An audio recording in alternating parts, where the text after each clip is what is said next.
जय हिंद, राम राम, सत श्री अकाल। आज का सब्जेक्ट है family pension transfer to the following daughters. मतलब जो फैमिली पेंशन होती है आगे अपनी लड़कियों को कैसे ट्रांसफ़र हो सकती है और किन वजह से किन कारणों में हो जाती है ट्रांसफ़र, उसके लिए देखना है। अभी हम देखते हैं कि फैमिली पेंशन का, जैसे आपको पता ही कि फैमिली पेंशन क्या होती है। फैमिली पेंशन होती है जब एक पत्नी का पति मर जाता है वो, तो उसके बाद जो पेंशन लगती है उसको फैमिली पेंशन, जो उसके बाद पत्नी को पेंशन लगती है, वाइफ को पेंशन लगती है, वो उसको फैमिली पेंशन बोलते हैं। ये पेंशन 50, कोई चीज़ मान लो 50 है, उसका 30% लग जाती है ना।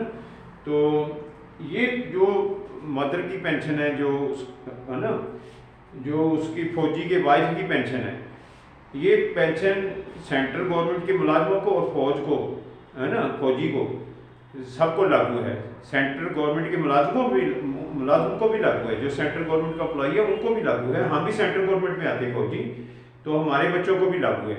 तो अभी देखते हैं हम इसमें कौन कौन एलिजिबल है, मतलब कौन बच्चा एलिजिबल है। अभी देखते हैं डिसेबल्ड।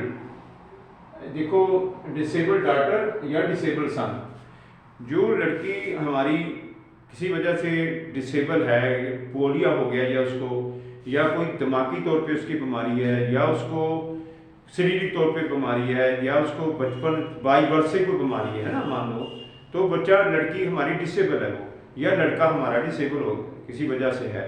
परमात्मा ना करे ये किसी को ना करे। मैं तो हम इसके ऊपर ये कर रहे हैं कि जब कोई चीज़ होगी है तो उसके साथ कैसे गुजरना है, वो चीज़ है।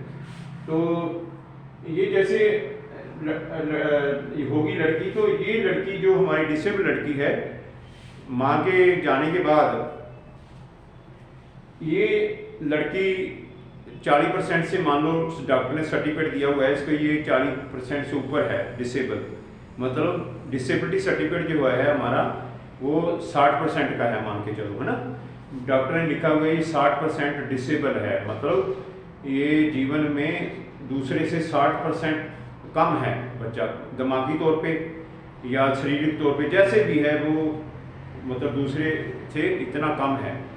तो उसके बाद दूसरी शर्त है कि वो लड़की हमारी किसी जॉब पे ना हो, और उसकी जो इनकम है जो वो 9,000 से ज़्यादा ना हो। अगर कोई काम कर रही है कहीं वो, है ना, तो उसकी इनकम 9,000, उसकी मैं बेसिक और 2-3-4 हज़ार भी डीए लगा लूँ, मान के चलो कि उसकी 12-13 हज़ार से ज़्यादा इनकम ना हो हमारी लड़की की, डिसेबल वाली की, ठीक है।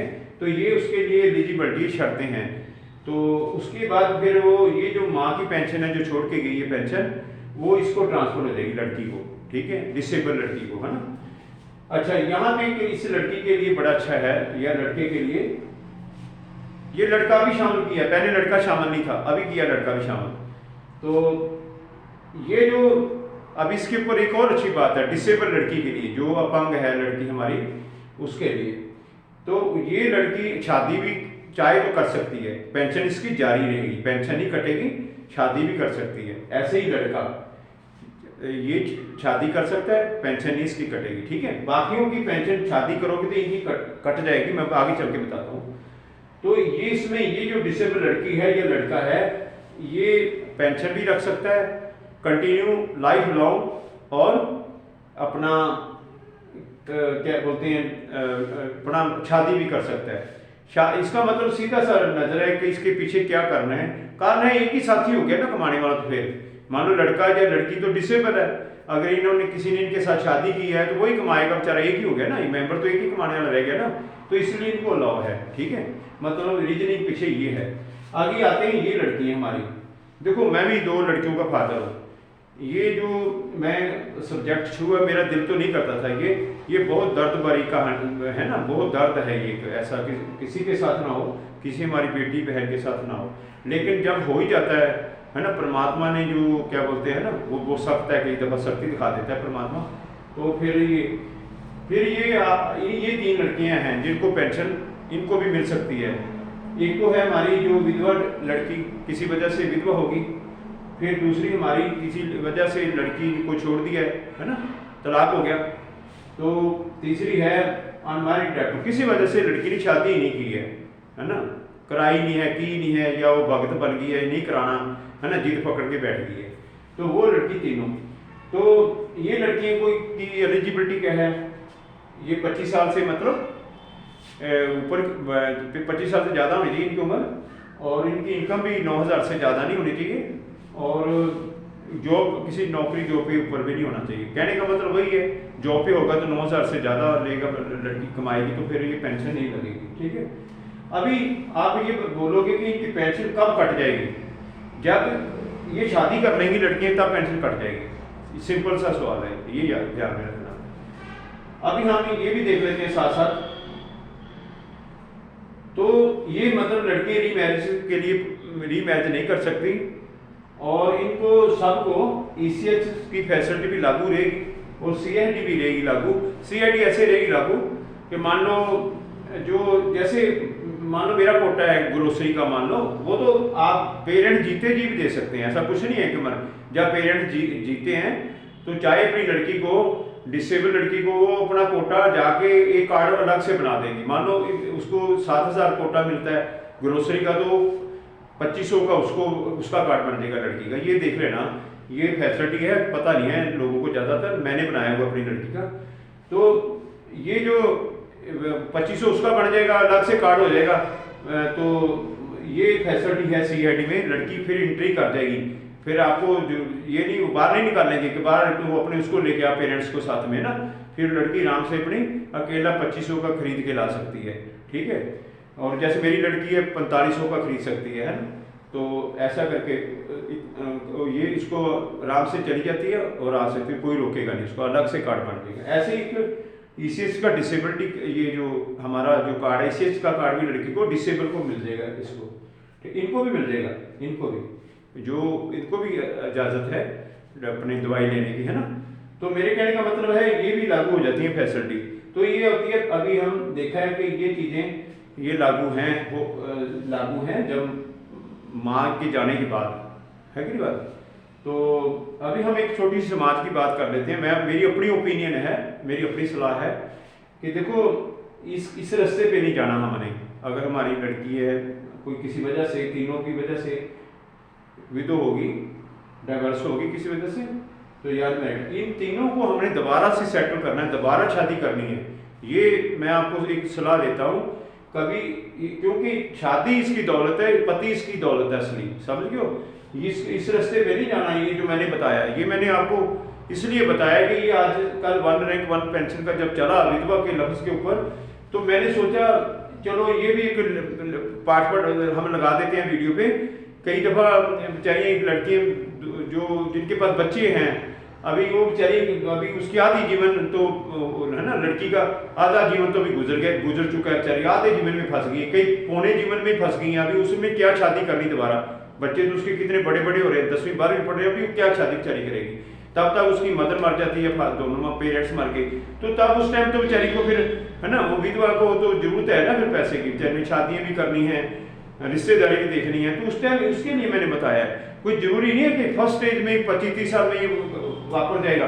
फर्स्ट में वापरेगा तो दोबारा से कोशिश करनी है हमने पहली स्टेज में। जैसे मैंने बोला है कि जब लड़की के पास बच्चा नहीं है अभी, तो हमारा काम ये फर्ज बनता है पेरेंट्स का, लड़की को दोबारा सेटल करना है, दोबारा शादी करनी है, ठीक है। 1 नहीं 2 बार 3 बार भी करो, लेकिन वो है उसकी दौलत, ठीक है, उसका पति, उसका ससुराल, ठीक है, वो आगे फिर उसके बच्चे उसको संभालेंगे, है ना। मेरे कहने का मतलब उसकी जो है ना, आपको पता ही है, देखो कितना होनर है, कितना एक लड़की को अगर गुजरे अपनी सारी अवस्था से गुजरती है, पहले वो लड़की होती है ना, फिर बहू बनती है, फिर है ना, फिर वो सासू बनती है, फिर वो दादी बनती है ना, कैसी स्टेज होनर माँ बनती है ना, एक ऐसा। तो मेरे कहने का मतलब इस स्टेज से गुजरती है वो लड़की, कितना सत्कार है उसको समाज में, कितनी एक आदरफुल उसको हॉनरेबल स्टेजों से गुजरती है वो। तो वो तभी होगा जब हम दोबारा से, अगर कोई ऐसी बात होगी है, दोबारा से लड़की को सेटल कर देंगे। फिर 1-2 साल में वो भूल जाता है, हम दोबारा से हमें वो चीज़, ये दुख जो पहले वाला दुख है ये भूल जाता है, ठीक है ना। जब लड़की दोबारा से सेटल हो जाती है फिर ये चीज़ें हमें भूल जाती हैं, बहुत जल्दी भूलती हैं। मैं देखें जब भी दोबारा से लड़की सेटल हो जाती है बहुत जल्दी वो खत्म हो जाती है पहले वाला दुख, ठीक है। तो हमने ये करना है, ये मेरी खुद की ओपिनियन है, ठीक है। जो भी लड़कियां बेचारी 45-50 साल में बच्चे बड़े हैं तो उनके लिए ये बिल्कुल ठीक है, वहाँ पे ध्यान रखना हमने, जल्दी से अपना मदर के जाने के बाद अपनी कार्रवाई करें। अब मैं एक छोटी सी कार्रवाई के ऊपर बताता हूँ। Soldier court, district soldier court के पास जाना है, कहीं किसी के पास चक्रों में नहीं पड़ना। आप सीधा से अपने डॉक्यूमेंट उठाओ जो पेरेंट्स के घर में पड़े हैं, है ना, पेंशन की कापी उठा लो, जो भी लेके जाओ, सीधा सोल्जर कोर्ट जो हमारी है ना, वहाँ चले जाओ जिले में। जो बाहर बैठे होते हैं उनको मिलो, बस आपको सारा रास्ता बता देंगे। अपने ज़िले में चले जाओ, ठीक है, वहाँ जाओ, सारा रास्ता आपको बता देंगे क्या करना है, ठीक है। उनको कभी ये पैसे, छोटे मोटे पैसे, ये 5-10 हज़ार रुपया जो भी है, उनको सीधा बोल दो ये मेरा काम करना है, मैं इतने कुछ जितने आपकी फीस मैं दे दूंगा, ठीक है। क्योंकि आपको थोड़ा सा ये लगाने के लिए पेंशन ये वाली ऐसा होता है कि ये इसके ऑब्जर्वेशन आ जाती हैं, जैसे कोई नाम के नाम के स्पेलिंग गलत हो गई, डेट ऑफ बर्थ गलत तो लिखी हुई है, या किसी फादर ने आपका पार्ट ऑर्डर नहीं करवाया, रिकॉर्ड में नाम ही नहीं है, तो सारा कुछ उसका रास्ता है। ये मत सोचना किसी को कि दोबारा से मैंने अपनी भतीजी का दोबारा से करवाया, उसका पार्ट ऑर्डर नहीं किया था, सोल्जर रिपोर्ट की थी, दोबारा उसको पार्ट ऑर्डर करा देगी, ये लड़की बाद में हुई है ना।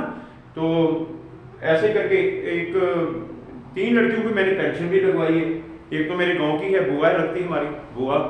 एक लड़की जो मेरे पास पड़ोस में हमारा नायक जगतार सिंह है, तो उसने मेरे से बात की, तो बोलता मेरी भांजी है, सूबेदार की लड़की थी, होशियारपुर में, पंजाब में।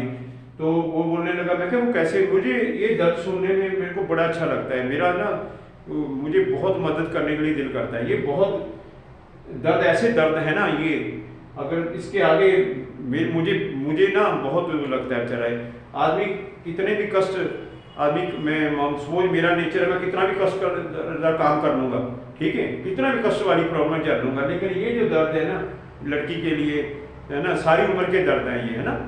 तो ये बड़े कटते हैं मुश्किल से, जब साथी नहीं साथ में होता ना, तो बड़ा मुश्किल होता है, समाज भी उसको किसी और नज़रों से देखता है। तो मुझे बताने की ज़रूरत नहीं है। तो ये चीज़ मैं इसलिए बता रहा था। तो जो मैंने बोला कि उन्होंने मेरे को भांजी का बताया, तो मैंने उसको बोला ये क्या कर रहा है, तो होशियारपुर सोल्जर कोर्ट में जलंधर जाओ, डॉक्यूमेंट लेके वो गए, तो थोड़ा नाम में फ़र्क था, एक तो उसकी डेट आधार कार्ड में फ़र्क आ गया, एक ऐसी 2-3 ऑब्जर्वेशन आई थी। तो उन्होंने रिकॉर्ड ने बोला ये कैरेट आउट करके भेजो, है ना, रिकॉर्ड ने लिखा कि ये ठीक करा के भेजो। तो उन्होंने इकट्ठा ठीक कराने की कोशिश की। जब वो लड़की जो बेचारी सीधी थी, मैं पूछा भी वो लड़की की शादी क्यों रह गई थी भाई, वो तो सूबेदार थी, मेरी बुआ लगती थी, मतलब 1965 में हमने उनको देखा था अपने पड़ोस में, है ना। तो 1965 काफ़ी समय हो गया, तो उनकी आगे लड़की थी वो। तो फिर उन्होंने बोला थोड़ी सी दर्दी शादी से मिस हो गई हो, तो फिर उसके बाद में उसके भाई ने भी उसको लग रहने के लिए बोल दिया, बताओ। और जो उसकी मदर उसको दे के गई, वो भी भाई ने छीन लिया उससे, भैया किसी और को ना दे दे। एक खेत देगी थी, वो भी ले लिया उससे। मेरे को बता रहा था वो, मैं उससे बड़ा गहराई से पूछा यार उसका दर्द कैसे, वो लड़की बेचारी रह रही होगी। फिर जहाँ जा रही थी वहाँ भी वो काम कराते थे ना, तो वो वही होता है फिर, है ना, जो आपको समझे। फिर तो जब उसके बाद कुछ नहीं था, फिर जब उसकी पेंशन लगी लड़की की, उसका आया था एरियर 12 लाख रुपया समथिंग, मेरा उसका मामा ही बता रहा था, मेरे गाँव में। तो मैं बड़ा सुन के खुश हुआ। फिर पेंशन लगी, एरियर आया, फिर सारे आगे लेने के लिए, बताओ वही बता रहा था, वो खुद ही बता रहा था, बैंक में आ गई। फिर बैंक मैनेजर ने बोला आप जज से लिखवा के लाओ कि इसका गार्डियन कौन होगा लड़की का, कौन इसकी देख रेख करेगा। आप लेने के लिए तो अभी सारे आ गए हो, है ना। तो ऐसा ही देखो, फिर तीसरी लड़की, एक उसी की भतीजी, वो भी फौजी था, दिल्ली में थी, विधवा होगी लड़की। तो जब उसकी मदर गुजरी हमारे गांव में लड़की की, तो मैंने वो मेरे से, उसको पता था अभी मैंने प्रोसेस का, उसके मामे को बोलता अभी उसका, फिर भी वो सलाह लेने आया। हमने बोला यार जल्दी कर। फिर उसका लड़का था, लड़की का +2 में पढ़ता, तो सारी कार्रवाई दिल्ली में उसने आप ही की, डॉक्यूमेंट लेके गया वो, उन्होंने बोला ये डॉक्यूमेंट लाओ, और फिर उन्होंने भेजा। एक ऑब्जर्वेशन आई थी कि उसके कुछ स्कूल सर्टिफिकेट में कोई नाम नहीं मिल रहा था, तो फिर उन्होंने यहाँ मेरे इलाके में आके वो ठीक करवा लिया। कहने का मतलब है इसके थोड़ा पीछा करो तो बस उसके बाद डॉक्यूमेंट चले सबमिट हो जाएंगे तो फिर आपकी पेंशन लग जाएगी। तो मैंने ये प्रोसेस बतानी जरूरी थी इससे भी कि आदमी क्या करता है, वो बोलेंगे गाँव में औरतें बोलेंगी नहीं वो तो ऐसे बोल रहे हैं, वो ऐसे बोल, कुछ नहीं कोई बोल रहा। आप हायर कर लो उधर एक बंदा ही, उसको बोले देखो मैं ला के देती हूँ कागज भेजना अपने सब ने, जब लग जाएगी तो मैं आपको 20,000 ही दे दूंगी, ठीक है ठीक है। मेरे कहने का मतलब ऐसे इसको थोड़ा लालच दो कि वो भी जो बाहर बैठे हुए हैं वो भी कमाने के लिए बेचारे छोटे छोटे काम करके कमाते हैं, तो उसके साथ ऐसा कॉन्टैक्ट कर लो, है ना। लेकिन ये याद रखना डॉक्यूमेंट आपको देने पड़ेंगे और आपके अंदर भी होना चाहिए कि जैसा फोन आता है उसका वो डॉक्यूमेंट दे के आओ उसको, है ना। तो ये चीज़ है, ये इसके लिए बस आपकी भाग दौड़ है, तो फिर आपका टाइटल है ना, टाइटल है आपका हक है, तो अपना हक लो, फिर ECHS है CAD सब उसको लागू हो जाएगा, वो दोनों सारी फैसिलिटी सेम हो जाएंगी। तो ये है आज का सब्जेक्ट। Thank you.